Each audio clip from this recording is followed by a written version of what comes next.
Hello everyone. So welcome to the another class of Human Anatomy and Physiology 2.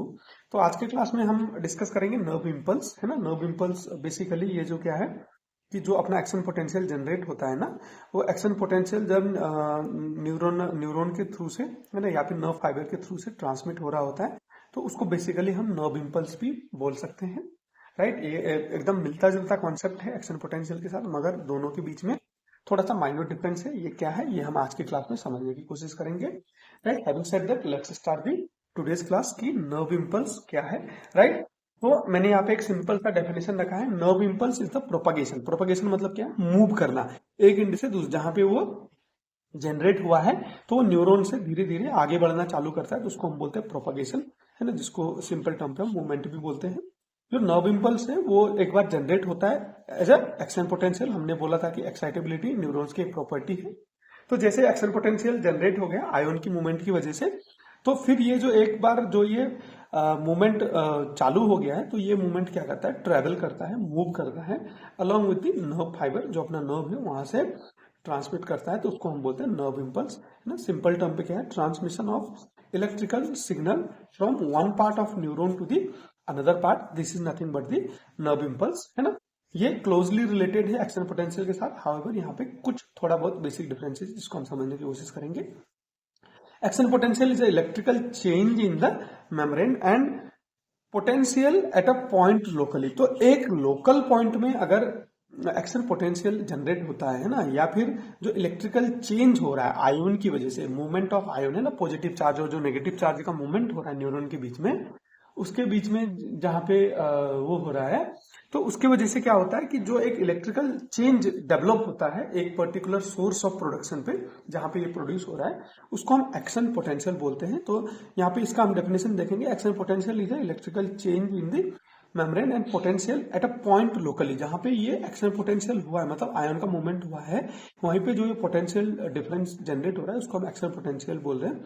मतलब basically जो अपना signal है ना, चाहे वो मोटर सिग्नल हो चाहे वो सेंसरी सिग्नल हो, जहां पे ये सिग्नल जनरेट होता है ना, जहां पे ये स्टिमुलस जनरेट होता है, उसको हम बोलते हैं एक्शन पोटेंशियल। अगर वही सिग्नल यहाँ पे प्रोपगेट करना चालू हो जाए, उसको मूव करना चालू हो जाए, उसको कैरी करना चालू हो जाए, तो उसको हम बोलते हैं नर्व इम्पल्स। हो ये दोनों छोटे से मगर बहुत इंपॉर्टेंट डिफरेंसेस आपको समझ में आ गए होंगे। If this same action potential moves और प्रोपगेट्स और transmits, then it is called the nerve impulse. Hope आपको एक्शन पोटेंशियल और नर्व इम्पल्स का अभी एकदम से बारीकी से समझ में आ गया हो, राइट। तो हमारा दूसरा कॉन्सेप्ट है सेंट्रल नर्वस सिस्टम में, वो है receptors of neurotransmitter in the synapsis, है ना। जैसे हमने अपना जो पिछले क्लास में हमने डिस्कस किया था साइनेप्स के बारे में, कि जो वहां पे है पोस्ट साइनेप्टिक मेम्ब्रेन पे क्या है, इसके रिसेप्टर्स होते हैं। तो वो रिसेप्टर्स क्या है और कितने टाइप के होते हैं वो हम यहाँ पे देखेंगे। Neurotransmitter receptors are specialised protein. ये जो रिसेप्टर है ये एक स्पेशल प्रोटीन लेते हैं, है ना, इससे बने हुए मॉलिक्यूल लेते हैं, located in the post synaptic membrane of the synapsis. हमने कल के क्लास में भी डिस्कस किया था, मैं एक बार फिर से दिखा देता हूँ। यहाँ पे एक स्ट्रक्चर्स, प्रोटीन्स स्ट्रक्चर्स रहते हैं, मॉलिक्यूल्स रहते हैं, तो उनको हम क्या बोलते हैं, रिसेप्टर बोलते हैं, है ना, न्यूरोट्रांसमीटर रिसेप्टर्स बोलते हैं। दे बाइंड विथ न्यूरोट्रांसमीटर। अब क्या है कि ये जो रिसेप्टर है इनकी न्यूरोट्रांसमीटर के साथ एक स्पेसिफिक बाइंडिंग कैपेसिटी रहती है, जिसको हम एफिनिटी बोलते हैं। दे bind with the neurotransmitter released from the presynaptic neuron and produce a post synaptic references, है ना। कल हमने एक्शन पोटेंशियल वाले उसमें, साइनेप्सिस वाले उसमें क्या डिस्कस किया था कि ये जो प्रोडक्शन होता है ये फिर जाके आइदर एक्साइट करता है, आइदर इनहिबिट करता है। कहाँ पे जाके बाइंड होता है, रिसेप्टर पे जाके बाइंड होता है, ये वही कहना चाह रहा है, राइट। तो आगे हम देखेंगे कि कितने टाइप के रिसेप्टर्स हैं, है ना, न्यूरोट्रांसमीटर के रिसेप्टर्स है। उसमें सबसे पहला आता है आयोनोट्रोपिक रिसेप्टर। जो ये आयोनोट्रोपिक रिसेप्टर है इसको हम commonly ligand gated ion channel receptor भी हम बोलते हैं। इसमें क्या होता है कि it is linked directly to the ion channel, है ना। तो जो आयोन की मूवमेंट रहती है उसके साथ ये लिंक रहता है। जो न्यूरोट्रांसमीटर है ये जाके क्या होते हैं, इसको बाइंड होते हैं, किसको, इन रिसेप्टर को बाइंड होते हैं, जिसकी वजह से क्या होता है कि जो सेल में रहते हैं वहां के आयोन चैनल जो है वो ओपन हो जाते हैं। जैसे ही वहां पे आयोन चैनल ओपन होते हैं तो उसका एक रैपिड रिस्पॉन्स देखने को मिलता है। वो रिस्पॉन्स या तो इनहिबिशन हो सकता है या फिर एक्साइटेशन हो सकता है सीएनएस में, है ना। एग्जाम्पल जैसे हमारे एसिटाइल कोलिन रिसेप्टर्स हो गए, जो न्यूरोमस्कुलर जंक्शन में मिलते हैं, या फिर फास्ट एक्टिंग और जो शॉर्ट एक्टिंग रिसेप्टर्स हैं है ना, उनको हम इसके एग्जाम्पल के कैटेगरी में रख सकते हैं। ये क्या करते हैं कि बहुत फास्ट एक्शन करते हैं, क्योंकि डायरेक्टली जैसे सेल में चेंजेस आते हैं तो आयन ओपन या क्लोज हो जाते हैं, इसकी वजह से हमको रिस्पॉन्स देखने को मिलता है। फास्ट एक्टिंग होते हैं और शॉर्ट लास्टिंग होते हैं, बहुत जल्दी से डिके होके निकल जाते हैं। जैसे इसमें सोडियम आयन हो गया, पोटेशियम आयन हो गया ना, क्लोराइड आयन रिलेटेड जो भी चैनल रहते हैं ना, और या फिर इसका जो मूवमेंट के रिलेटेड जो आयन के चैनल है वो बेसिकली हमारे आयनोट्रोपिक रिसेप्टर के एग्जाम्पल में पढ़ते हैं। ऐसे जो हमारे पास दूसरा टाइप का रिसेप्टर रहता है उसको हम बोलते हैं मेटाबोट्रोपिक रिसेप्टर, या फिर बहुत कॉमनली हम क्या बोलते हैं इसको, जी प्रोटीन कपल्ड रिसेप्टर। क्या बोलते हैं हम इसको, जी प्रोटीन कपल्ड रिसेप्टर। इसमें क्या होता है कि जैसे ही इन रिसेप्टर के ऊपर आके लाइगेंड बाइंड होता है या फिर जो अपना न्यूरोट्रांसमीटर बाइंड होता है, ये क्या करता है, ये एक जी प्रोटीन को एक्टिवेट करता है। या अब ये जो जी प्रोटीन है ये सीरीज ऑफ इवेंट में जाता है और ये एक सेकेंडरी मैसेंजर को जनरेट करता है और ये सेकेंडरी मैसेंजर को सेल के अंदर भेजता है ना। ये क्या होता है कि बाहर से एक इन्फॉर्मेशन आया, ये जो जी प्रोटीन मतलब यहाँ पे सिक्योरिटी गार्ड जैसा हम इसको मान सकते हैं। तो ये क्या बोल रहा है कि इसको जब इन्फॉर्मेशन मिलता है तो ये एक दूसरे एजेंट को, इसीलिए हम इसको बोलते हैं सेकेंड मैसेंजर। फर्स्ट मैसेंजर कौन हो गया, जी प्रोटीन रिसेप्टर इटसेल्फ हो गया।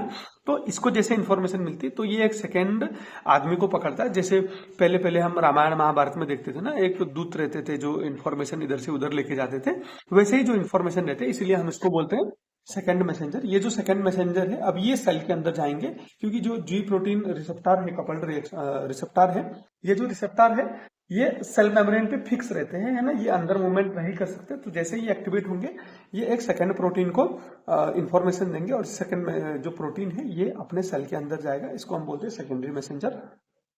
तो इस प्रोसेस में थोड़ा टाइम लगता है, ये स्लोली एक्टिंग होते हैं, मगर जो इनका इफेक्ट है वो लॉन्ग लास्टिंग रहता है ना।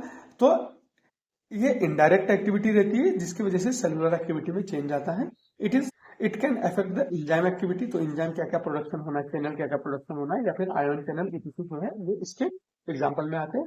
जो इसके एग्जाम्पल है न्यूरोट्रांसमीटर रिसेप्टर में, अगर हम इसके एग्जाम्पल देखेंगे तो एसिटाइलकोलिन रिसेप्टर हो गए, ग्लूटामेट रिसेप्टर हो गए, है ना, जो GABA gamma amino glutaric acid related जो रिसेप्टर है वो हमारे मेटाबोट्रोपिक रिसेप्टर के एग्जाम्पल में गिने जाते हैं। तो बेसिकली यहाँ पे क्या समझना है कि जो आयोनोट्रोपिक रिसेप्टर है, जैसे यहाँ पे कोई न्यूरोट्रांसमीटर आता है डायरेक्टली इसके आयन चैनल में हमको चेंज देखने को मिलता है, इसीलिए यहाँ पर रैपिड रिस्पॉन्स रहता है, या फिर इनिबिट हो जाता है, या फिर एक्साइट हो जाता है। जबकि अगर हम जो मेटाबॉलिक रिसेप्टर्स देखेंगे, जो जी प्रोटीन कपल्ड रिसेप्टर्स हैं, वो यहाँ पे क्या होगा कि जी प्रोटीन का स्टिमुलेट होगा, वो फिर सेकेंडरी मैसेंजर को सेल के अंदर भेजेगा, वो सेल के अंदर पे जाके अपने डीएनए पे इंफॉर्मेशन देगा कि क्या करना है क्या नहीं करना है। डीएनए उसके हिसाब से फिर प्रोटीन बनाएगा, वो फिर एमआरएनए बनाएगा और वो एमआरएनए फिर सेल में जाके डिफरेंट टाइप के काम कराएगा। वो या फिर इनिबिट भी हो सकता है, एक्साइटेशन भी हो सकता है, या कुछ प्रोडक्शन करना हो, या किसी को मॉडिफाई करना हो, तो एंजाइम रिलीज करना, तो बहुत सारे टाइप की एक्टिविटी जो है वो मेटाबोट्रोपिक रिसेप्टर से होती है, जिसको हम जी प्रोटीन कपल रिसेप्टर बोलते हैं। तो हमारे बॉडी में जो एबंडेंट जो रिसेप्टर है वो जी प्रोटीन कपल टाइप के रिसेप्टर देखने को मिलती है, जो डिफरेंट टाइप के जो वर्क है वो कैरी आउट करती है, राइट। ऐसे ही अब अगर हमने यहाँ पे रिसेप्टर के बारे में देख लिया तो आज की क्लास में हम न्यूरोट्रांसमीटर्स के बारे में भी देखेंगे। तो न्यूरोट्रांसमीटर्स बेसिकली क्या है, ये केमिकल सब्सटेंस, इसका नाम ही है न्यूरोट्रांसमीटर, मतलब जो न्यूरॉन की इंफॉर्मेशन है उसको ट्रांसमिट करते हैं। They are released from the pre synaptic nerve terminal, है ना, हमने साइनेप्स वाले जो क्लासेस में देखा था, जो प्री साइनेप्टिक नर्व टर्मिनल है वहां से रिलीज होते हैं and they will transmit through the nerve, right. जो साइनेप्टिक क्लेफ्ट है उसको पार करके जो नेक्स्ट डेंड्रिट है दूसरे नर्व का, या फिर जो सेल है, जो ग्लैंड है, उसको जाके वहां पे इंफॉर्मेशन देते हैं। और जो ये बेसिकली अपना जो साइनेप्टिक क्लेफ्ट है उससे इंफॉर्मेशन को आगे पीछे ले जाने का काम करते हैं, क्योंकि डायरेक्टली यहाँ पे एक्शन पोटेंशियल जो है इंफॉर्मेशन को आगे नहीं लेके जाता है। तो उस रीजन पे जो न्यूरोट्रांसमीटर है वो इंफॉर्मेशन को बेसिकली पैकेट ऑफ इंफॉर्मेशन को इधर से उधर करने का हेल्प करते हैं। तो ऐसे सब्सटेंस को हम बोलते हैं neurotransmitter. They are vital for communication between neurons and nerve systems, right. जो अपने न्यूरॉन्स है, नर्व सिस्टम्स है, या फिर कोई सेल है या ग्लैंड्स है, उनके बीच में कम्युनिकेट करने के लिए न्यूरोट्रांसमीटर बहुत बड़ा रोल प्ले करते हैं। हम इन्हीं न्यूरोट्रांसमीटर को दो डिफरेंट टाइप में हम डिवाइड कर सकते हैं। पहला आता है एक्साइटेटरी न्यूरोट्रांसमीटर, जो हमारे सीएनएस को एक्साइट कर देते हैं, जिसके एग्जांपल में है ग्लूटामेट और एसिटाइलकोलिन, है ना। ऐसे ही कुछ इनिबिटरी न्यूरोट्रांसमीटर भी हमारे सीएनएस में रहते हैं, जैसे गाबा, जो मेन इनिबिटरी न्यूरोट्रांसमीटर कहलाया जाता है ना, बहुत शॉर्टली हम इसको गाबा गाबा बोलते हैं। और ऐसे ही ग्लाइसिन भी एक न्यूरोट्रांसमीटर रहता है जो हमारे सीएनएस को इनहिबिट करता है। और जो ये न्यूरोट्रांसमीटर है इसके कुछ फंक्शंस रहते हैं। पहले क्या करता है कि ये जो नर्व इम्पल्स है ना, इसको साइनेप्स के अक्रॉस में ट्रांसमिट करने का काम करता है, दो न्यूरॉन्स के बीच में कम्युनिकेशन स्टैब्लिश करता है, रेगुलेट मेन बॉडी फंक्शन जैसे हमारे ब्रेन पे है ना, मूड, मेमोरी, मूवमेंट, जो इनको रेगुलेशन है वो इन्हीं न्यूरोट्रांसमीटर के थ्रू से डिफरेंट डिफरेंट ब्रेन के फंक्शनल एरिया में ये करता रहता है। तो ये इन न्यूरोट्रांसमीटर के कुछ फंक्शंस हो जाते हैं, राइट। और अगर हम न्यूरोट्रांसमीटर की बात करें तो हम इसको कैसे मिस कर सकते हैं कि जो हमारे बॉडी में मेजर टाइप के न्यूरोट्रांसमीटर मिलते हैं वो कौन से और उनका क्या क्या रोल है। तो इसमें सबसे पहला है हमारा एसिटाइलकोलिन, है ना। जो एसिटाइलकोलिन है ये करता है मसल को कॉन्ट्रैक्ट करने में हेल्प करता है, और जो हमारा ऑटोनोमिक नर्वस सिस्टम है उसको उसका जो काम है वहाँ पे इसका बहुत बड़ा रोल रहता है। ऐसे हमारा जो दूसरा न्यूरोट्रांसमीटर है वो है डोपामिन, जो हमारे ब्रेन पे रिवार्ड मैकेनिज्म को एक्टिवेट करता है। जो हमारा एक यूफोरिक स्टेट रहता है ना, हमको खुशी मिलती है, वो रिवार्ड मैकेनिज्म है ना। और फिर हमारे बॉडी के मूवमेंट में जो हेल्प करता है वो डोपामिन है। ऐसे ही जो सेरोटोनिन रहता है वो मूड को रेगुलेट करता है, इसको हम मूड न्यूरोट्रांसमीटर भी बोलते हैं। और ये आदमी की स्लीप और भूख को भी मैनेज करता है। जो सेरोटोनिन है वो गट रीजन से बहुत ज्यादा सिक्रीट होता है, जो हमारे स्लीप और एपेटाइट को भी मेंटेन करता है। ऐसे ही जो ग्लूटामेट न्यूरोट्रांसमीटर है ये एक्साइटेटरी है ना, ये मेन एक्साइटेटरी न्यूरोट्रांसमीटर है सीएनएस का, और जो गाबा है वो मेन इनहिबिटरी न्यूरोट्रांसमीटर है हमारे सीएनएस में। तो आज के क्लास में हमने देखा कि नर्व इम्पल्स क्या है, राइट। नर्व इम्पल्स के बारे में हमने देखा और इसका जो बेसिक एक डिफरेंस है एक्शन पोटेंशियल के साथ वो देखा। फिर हमने रिसेप्टर्स की बातें करी, जिसमें बेसिकली हमने आयनोट्रोपिक और मेटाबोट्रोपिक रिसेप्टर्स की बात करी, और न्यूरोट्रांसमीटर की बात करी जो केमिकल सब्सटेंसेज हैं, है ना, जो हमारे ब्रेन के इंफॉर्मेशन के पैकेट है, सेंसरी इंफॉर्मेशन है या मोटर इंफॉर्मेशन है, उसको न्यूरॉन्स के अक्रॉस में ट्रांसमिट करने के लिए, या फिर न्यूरॉन से इफेक्टर सेल जो है, सेल में, मसल में, है ना, ग्लैंड में करने के लिए जो यूज होता है, इसी केमिकल सब्सटेंस को हम न्यूरोट्रांसमीटर बोलते हैं। जो हमारे बॉडी में बेसिकली हमारे सीएनएस में, सेंट्रल नर्वस सिस्टम में पाए जाने वाले न्यूरोट्रांसमीटर हैं वो हमने देखे। एसिटाइलकोलिन मसल कॉन्ट्रैक्शन और ऑटोनॉमिक फंक्शन करता है, डोपामिन रिवार्ड मैकेनिज्म और मूवमेंट में पार्टिसिपेट करता है, ऐसे सेरोटोनिन मूड को, स्लीप को और एपेटाइट को रेगुलेट करता है, ग्लूटामेट जो हो गया सीएनएस को स्टिमुलेट करने में हो गया, और जो गाबा जो सीएनएस को इनहिबिट करने में हेल्प करता है। तो ये जो कुछ न्यूरोट्रांसमीटर्स हैं, तो आज के क्लास में हम इतना ही देखेंगे। जो हम नेक्स्ट क्लास लेके आएंगे वहां पे हम अभी हम ब्रेन के बारे में डिस्कस करना चालू करेंगे, है ना। तब तक आप यहाँ तक जो हमने कवर करे हैं ये 6-7 टॉपिक, इसको आराम से समझने की कोशिश करिए। अगर आपको यहाँ पर चीजें समझ में आ रही तो आप वीडियो को लाइक कर सकते हो, अगर आपको नहीं समझ में आ रहा है तो आप नीचे कॉमेंट में आके अपना कॉमेंट छोड़ सकते हो, है ना। हम आने वाले क्लासेज में इसको एक्सप्लेन करते रहेंगे। तब तक के लिए अच्छे से पढ़िए, अपना ध्यान रखिए। Thank you.